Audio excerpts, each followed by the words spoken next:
When the Indiana Fever pulled the trigger on the February 2025 trade for Sophie Cunningham, everyone thought they understood the script. It looked like the most obvious move in the world. Bringing the league's toughest enforcer to protect the most targeted rookie in WNBA history. Headlines wrote themselves. Fans nodded in agreement. Even analysts framed it as a simple equation. Clark needs a bodyguard, and Sophie is built for the job. And on the surface, they weren't wrong to be why that point. Caitlin Clark had taken more punishment in a single month than most veterans deal with in an entire season. Kennedy Carter's shoulder check sent her flying across the floor. Brianna Stewart's blind screen flattened her without warning. Ari McDonald's dangerous closeout on a three-pointer left her sprawled on hardwood. And then Tough Diamond the Shield barreled into her like she wasn't even there.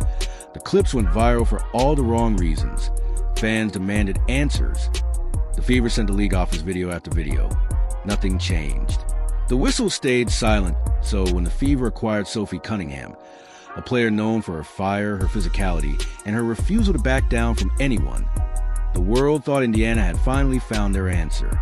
A protector, a shield, a player who would take the hits that Clark wasn't being protected from.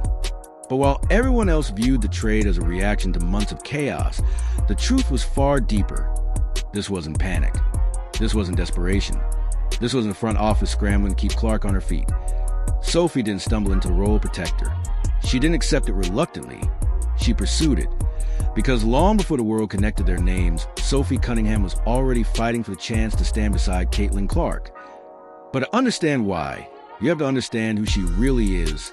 Sophie Cunningham didn't just become tough. She was born into it. Before she could spell her own name, she was already breaking expectations.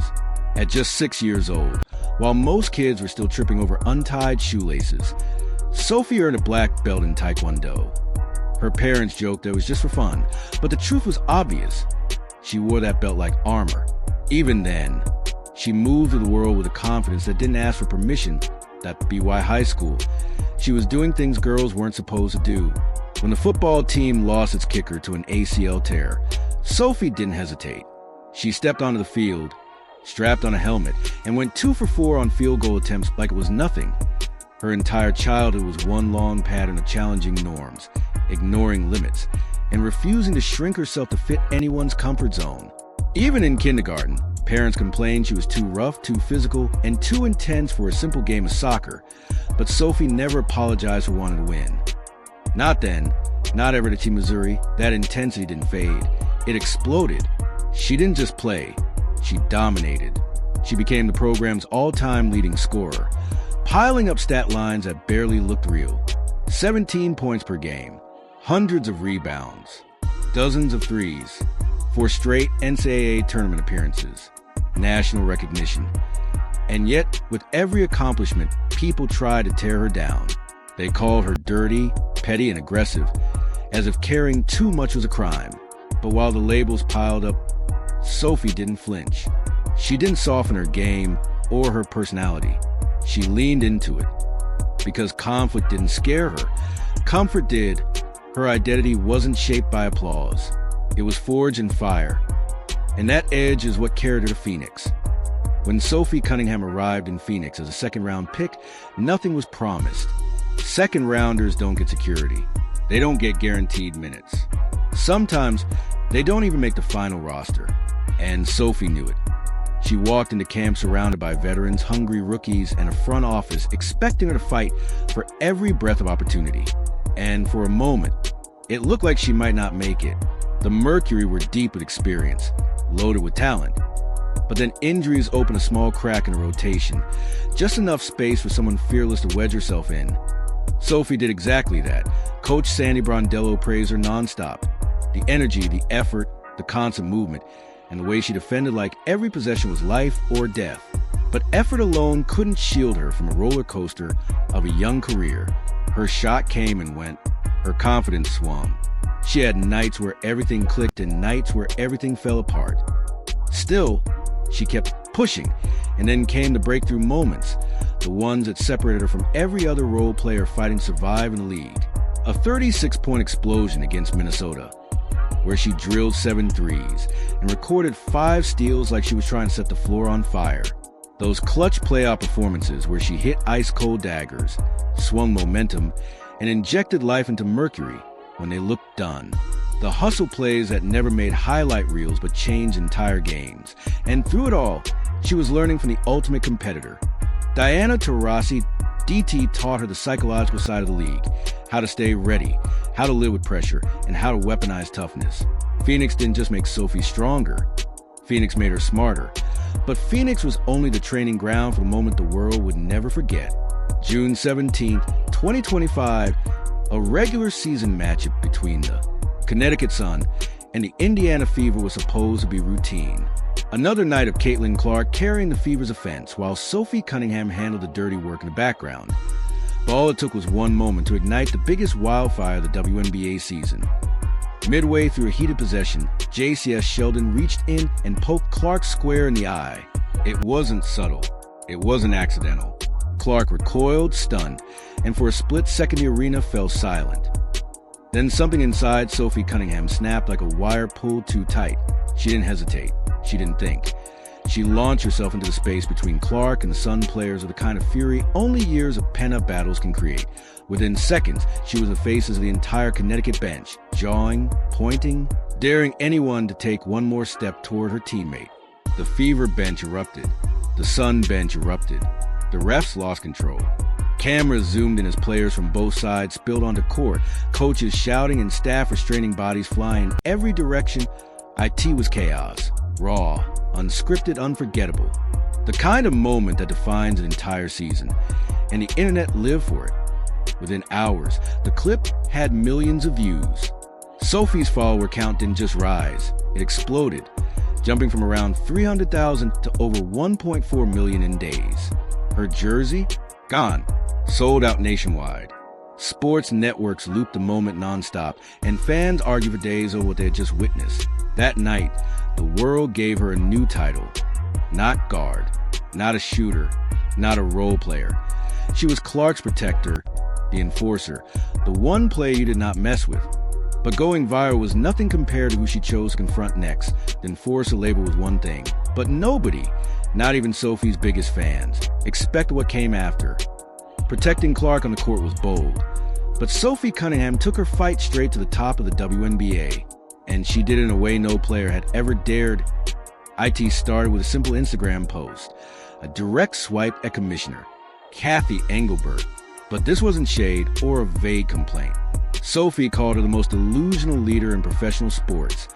The basketball world froze. Players don't talk about the commissioner like that. Not publicly, not directly, not ever. But Sophie wasn't bluffing. And she wasn't wrong. Because while the league acted like Caitlin Clark should be grateful for the platform the WNBA gave her, Sophie flipped the narrative upside down. She laid out the receipts. Clark was the engine behind the league's biggest numbers. The million-viewer games, the sold-out arenas, the historic $2 billion media deal that changed everything. 21 of the 24 games that hit 1 million-plus viewers had one thing in common. Clark was in all of them. Ticket sales skyrocketed wherever she went. Merchandise shattered records. The league didn't carry Clark. Clark carried the league. And Sophie made sure the world heard it, loud and unapologetic. Meanwhile, she kept challenging the officials publicly, calling out no calls, posting clips, and racking up technical fouls like badges of honor. Every week, she reminded the league that Clark was being hit, shoved, and flattened, and the refs were doing nothing. Sophie didn't care about reputation. She didn't care if the league office watched. She wasn't speaking for approval. She was speaking for justice. But here's what nobody outside their locker room understood. Long before the trade became national news, long before anyone connected her name to Caitlin Clark's, Sophie Cunningham was carrying a secret almost no one knew, while the world assumed Indiana brought her in as a defensive shield. The truth was far more personal. Back in 2024, when Sophie was still wearing a Phoenix Mercury jersey, she made a comment that barely made a ripple. Asked about Clark's rise at Iowa, Sophie smiled and said, "I'd love to play with her one day. For real. I'm a huge fan, and I never say that about anyone. Veterans don't say that.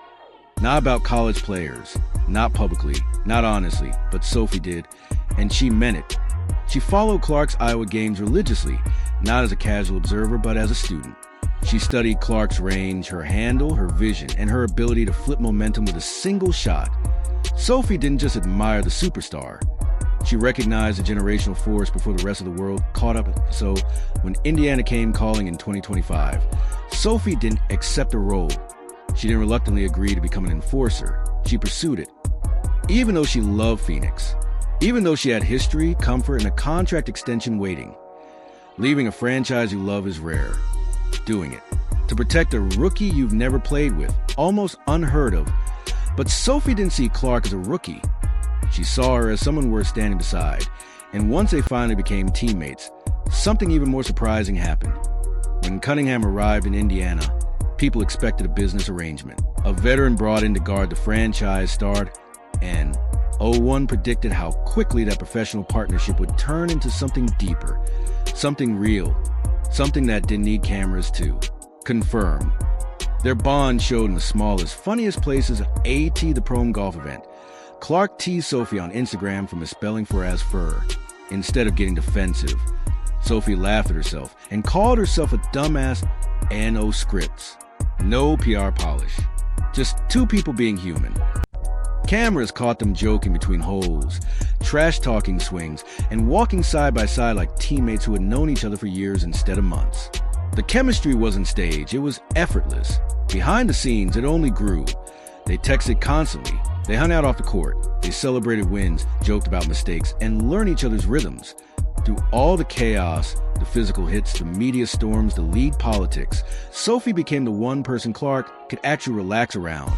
And that's what changed everything.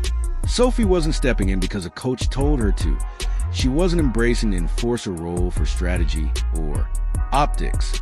She was defending someone she genuinely cared about. Not a rookie, not a marketing engine, a friend, and real bonds always show. But just as their story was taking over the league, it all collapsed. Just when the Fever had finally found their identity. Clark's brilliance paired with Cunningham's fire. Everything unraveled in the most brutal way possible. IT happened in an instant. During yet another physical game against Connecticut, Bria Hartley stumbled, fell sideways, and crashed straight into Sophie's right leg. The moment Sophie hit the floor, she knew the pain, the twist, the way her knee buckled. The story was written before the MRI confirmed it. A torn MCL. Season over. She announced on her podcast, voice steady until it cracked at the edges. After years of fighting her way into the perfect role, after chasing this moment for nearly 2 years, her first season with Clark was gone before it ever fully began. And then, as if fate wasn't finished, Caitlin Clark suffered her own season-ending injury later that year. The Fever's two emotional engines were suddenly in street clothes, watching the season fall apart. Two players built for big moments forced into silence. Two competitors trapped in ice bags, rehab plans, and the torture of what-ifs. What if they had stayed healthy? What if they had made the playoff together? What if the league had seen the full version of this partnership? But the biggest question wasn't about the past. IT was about the future. Sophie Cunningham is now a free agent. Nothing guarantees she returns to Indiana. Nothing promises the league's most explosive duo will ever share a locker room again. For all the impact they made, for all the fire they created together, their partnership might have been lightning in a bottle.